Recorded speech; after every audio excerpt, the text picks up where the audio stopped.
When you were growing up, how was your amateur experience? You know, was it something? What was some of the things that you went through at an early stage? Obviously, with your dad playing in the pros, but what were some of the things that you went through? Did you play a lot? Or did you train, or was it a mixture of both? There's a mixture of both. So it kind of, it starts with I played multiple sports and loved like getting exposed, different skill sets, different roles on teams, finding like my way when I got challenged. And you play with a lot of different teammates and stuff. You start to obviously build bonds, but you start to learn a lot about who you are as a competitor and who you are as, in terms of your work ethic and stuff. So like basketball specifically, played on all the like local YMCA leagues until I was about 8, and then I started playing AAU and played AAU between 9 and 13. And on those teams, like I wasn't the best player, but I was on the starting lineup. Very confident in myself, but physically I just wasn't all the way there, and had a very specific role on most teams just to shoot threes. But it was a cool vibe at that point where, like to your question, nothing was kind of given a guarantee. I had that grinded out mentality from the time I was a kid because of my stature, because of my size. But I was always kind of juxtaposed with who my dad was and the whole deal. Like, when people walked in the gym, they knew who I was. But that always didn't match up in my head. And it was really, really confusing at the time. Like, why are they worried about me? And, I'm just, one of the guys type of vibes. But when I got to 13 is when I had kind of a decision. The system was getting a little diluted in Charlotte, and there was a lot of politics and stuff going on. And from my standpoint, I felt like I wasn't getting as much out of like the travel kind of situation, and my skill set wasn't improving. I was playing, but I didn't feel like I was getting better. And so from 13 to 16, I played school ball, but in the summers, all I did was trained. I had a guy in Charlotte. His name was Scotty Scott. It's crazy. I'm bringing back the old memories.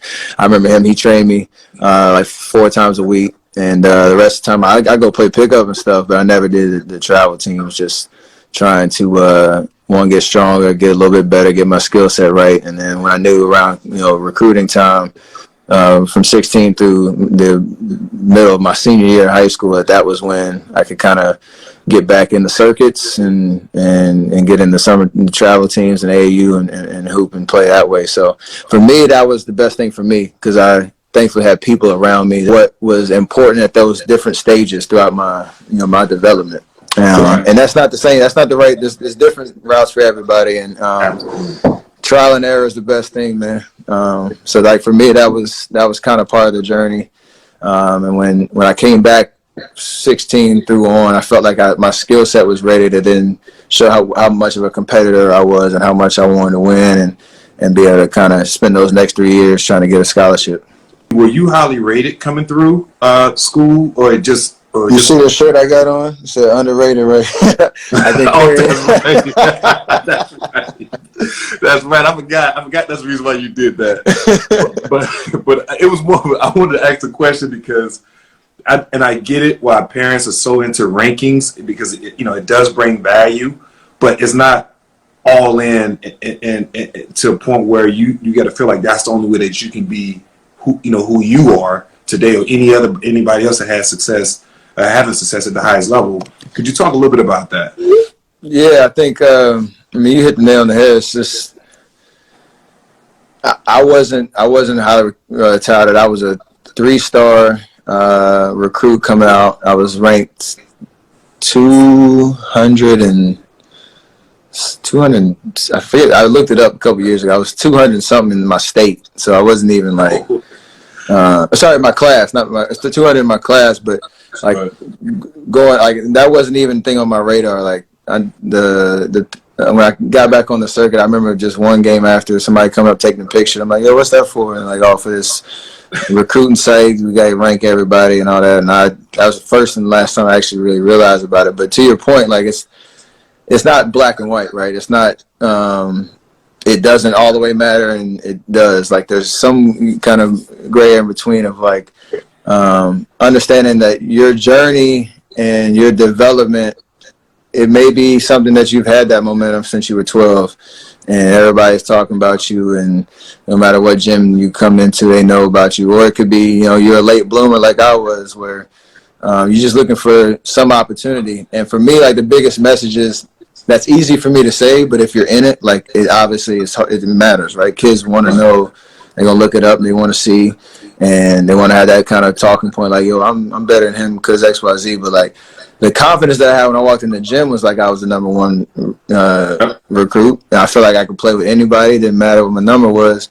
And you can get caught up in that, thinking that's going to determine your future. But at the end of the day, I'm a firm believer, like, you're going to end up where you're supposed to be if you approach the process in the right way. And when, unfortunate part about it right now, it's everything's just so exposed, and there aren't any secrets in terms of, you can always find somebody saying something great about you. You can find somebody talking trash about you. And it's going to be right there on your phone. You're going to see it. We didn't have that back. We didn't have that. Like, it was all guesswork. So I feel for the kids now coming up, because that's a tough place to be when you're really trying to, find yourself and whatnot. But you work, man, you put the time in.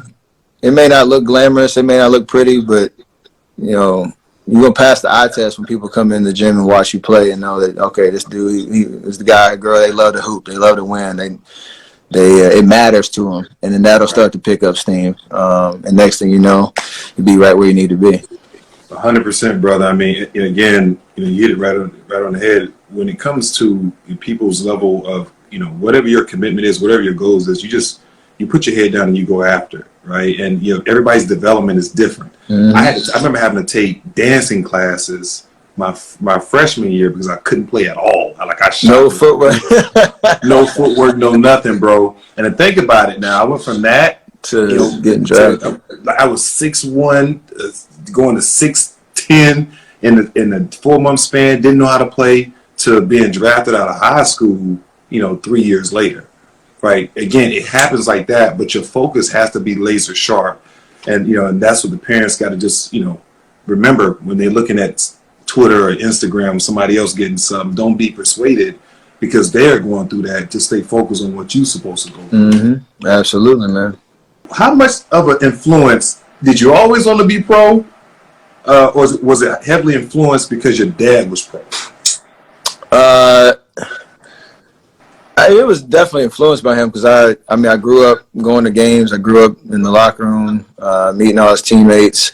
I was always in the gym. I had a ball in my hand. So, like, that was always the vision, right?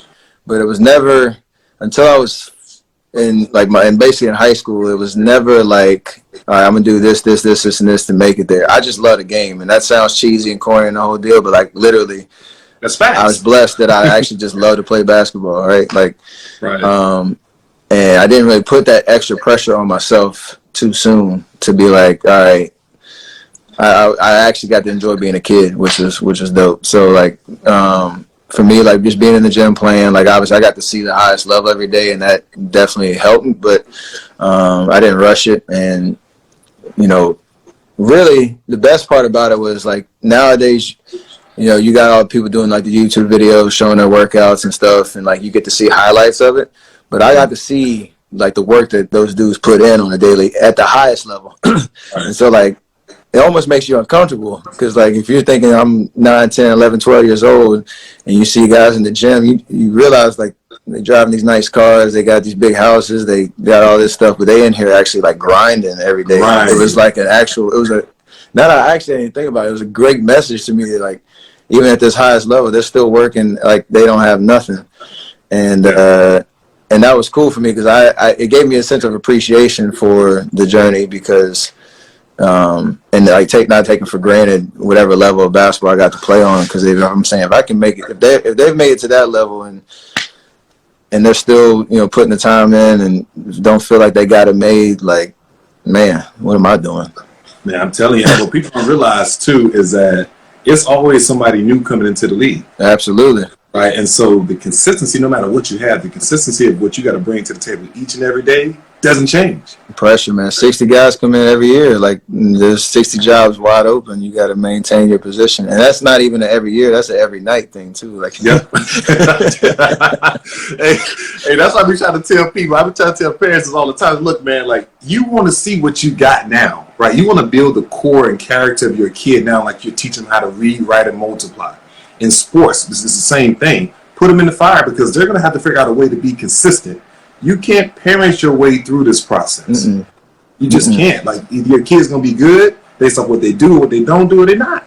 It's simple. They need that support. They need the love. They need tough love at times. They need to be, because like no kid has it all the way figured out, and you got to be that presence for sure. But you can't predetermine or hold their hand, through this whole process. Because and that's why you see the guys that come on, get drafted and all that. They appreciate the parents that allowed them to figure it out on their own, but was always consistent with their presence, right? And just found a way to motivate without putting too much pressure on them. There's a subtle balance to that for sure. How was your transition from high school to college, and then obviously your first couple of years where, I think you had a couple injuries that you had to figure out, but how was that transition, and then how was your mindset approaching both transitions? From high school to college, it was a lot easier, to be honest. Like, I went to Davidson, small D1 school. It was 1,800, 1,900 students. We were in the Southern Conference. Our program just graduated 7 seniors. And I loved my coach, and I loved everything that he said about what he could do for me in terms of getting the most out of me on the court, off the court. And so I bought into the vision of like his presence, at the school. And on top of that, I knew I was going to play right away. If it wasn't going to be given to me, but the opportunity was there. It's a big difference between, handouts and having an opportunity to go and get it. The opportunity was great, and I picked it for a reason, but I had to go grind. But the speed of the game that's the most consistent thing from both sides. It was extremely tough, especially at the point guard position, because you're responsible for so many decisions and trying to make the right play at the right time and balance and scoring for me and shooting, scoring and facilitating. So that on court, that was the biggest adjustments. And then for me, time management was the hardest thing for both transitions, because at school, classes and all that, and you still got to find that time to work on your game, and the hours are crazy, and it seems daunting at times. You gotta be disciplined about every single step of the way. And then when you get to the league, it seems like you got too much free time, and you gotta learn how to stay productive, keep your mind on right, and not start feeling yourself too much before it's deserved. So, man, it's the best thing about it is just having the right people around you, whether it's teammates, whether it's family, whether it's friends or people that are going to be loyal, but also tell you the truth about what you're doing. Like that part, big huge reasons why I felt like I had success on both levels. Yeah, and I think really the most part is just the kind of person you are. And I remember walking in the gym when I got to Golden State, and it was you and Klay out there shooting on one goal. Then I think Draymond was a little bit further down. Yeah. I remember all of this young talent in the gym, and it's rare in the NBA because when you put too much young talent together, that's chemistry for like disaster. But you guys was just different. And when I hear people say things like you ruined the game, I'm like, he gave the game something different than it's had, which created a new part for the game. But also what I tell people like my son, who wants to shoot all threes now, or whatever kid, is the level of commitment that Steph Curry and Klay Thompson have in their craft is incredible. And talk a little bit about that, and just kind of talk about your ritual. I mean, because I know you had a ritual like if it hit the rim, it don't count, right? And I remember y'all telling me, I was like, wait, what? If it hit the rim, it don't count. And just tell about that tedious process that you go through. Sometimes I don't even know how to explain it because it's just a process that I rely on so much, and it's like a feeling of one. I love it. Like as much as I love the game and hitting big shots and winning games and all that. Like sometimes you are dead tired. Sometimes you're not really motivated. But when you're in that that workout or that shooting session or whatever it is, like I absolutely love it and I get lost in it. And so KD actually talked about it a couple years ago. He was like, it's so therapeutic in the sense of like when you get lost in that in your craft and finding like new ways to challenge yourself, to shock your body, to try to get to that next level, whatever it is. It takes some creativity, it takes consistency, it takes commitment. And to your point, like I had that from the jump, but it was only even amplified because I had guys around me that had the same kind of mentality. So, like you said, Klay, Draymond, KD, even like Sean and Andre, it showed itself a different way. Like they were so committed to their game, but maybe that was taking care of their body, maybe that was talking to one of the young guys and helped the betterment of the whole team, and on top of the skill development and all that type of stuff. Like everything was disciplined and was intentional and purposeful. So. I felt like I've always had that work ethic, but as I got into higher levels of the game, you want to surround yourself with people that you feel like are better than you. Or I shouldn't say that. I feel like I'm better than anybody, but you have the talent and the skill to kind of keep up. They're going to challenge you. Same mindset. Yeah, exactly, and that it'll keep you on edge, really, because you can have this perceived like enemy and competition, all that, but if the guy right next to you wants it as bad as you do, it's only going to come out, in you even more. So, iron sharpens iron. That's the verse. Sure. That's for sure. I remember having this conversation. I don't know if you remember this. I remember we were in the practice gym, and I said, Steph, man, and again, I was just blown away because you just typically don't see young teams like that, right? That committed. And I've been around so many great players, played with so many great players, had my run as well. I remember the conversation. I said, Steph, if you take this team and you lead them, I do remember that. You're gonna win MVP and y'all gonna win the championship. I absolutely remember that.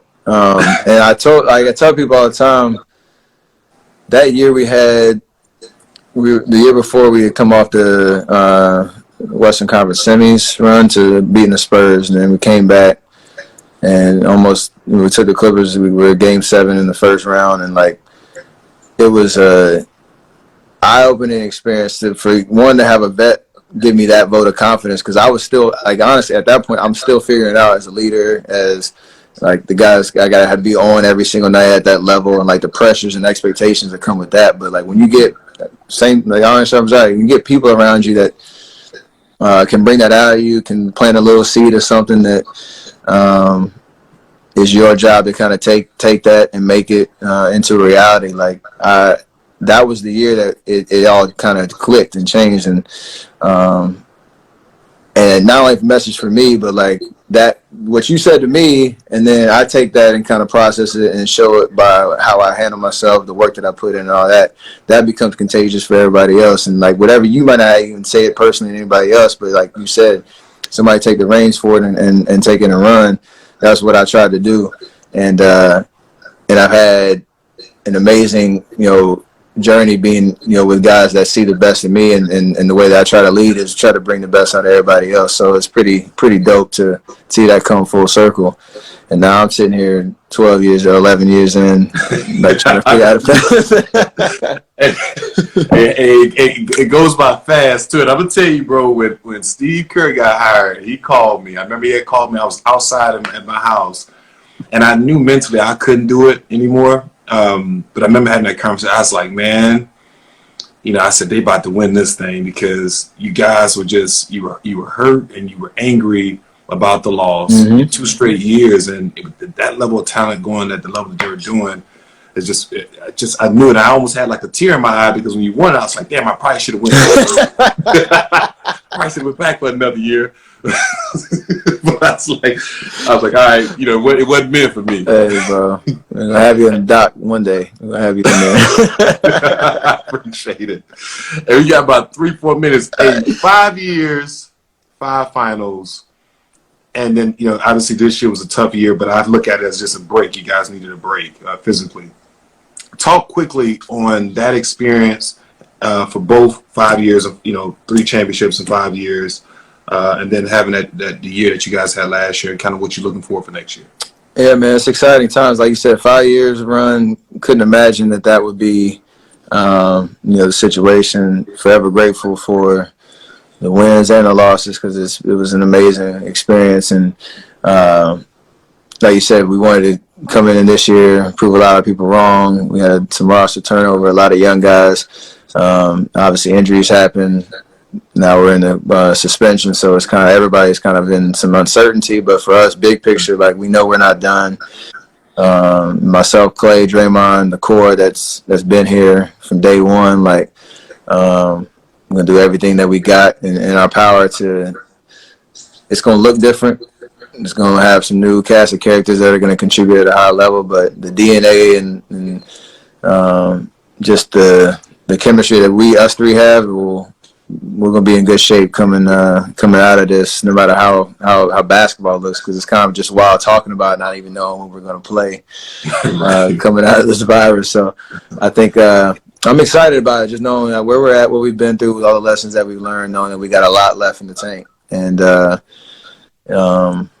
yeah, it's kind of like a message for all the young guys and girls out here that want to just hoop and play and compete. Like it's gonna come back, and what you do now is going to be instrumental and so valuable to what you're going to be, whenever that time comes. So keep grinding, even when you know nobody's looking. When it's hard, get motivated. When you're at home all day, like make sure you keep the big picture in mind. What you want to be is only determined by the amount of the good decisions that you layer on top of each other every single day. So use this time wisely as best you can, because it's going to come back. Yep.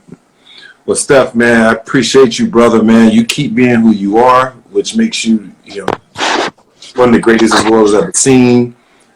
Just keep being the person that you are, man, because you're leading so many people. You impacted so many people, brother.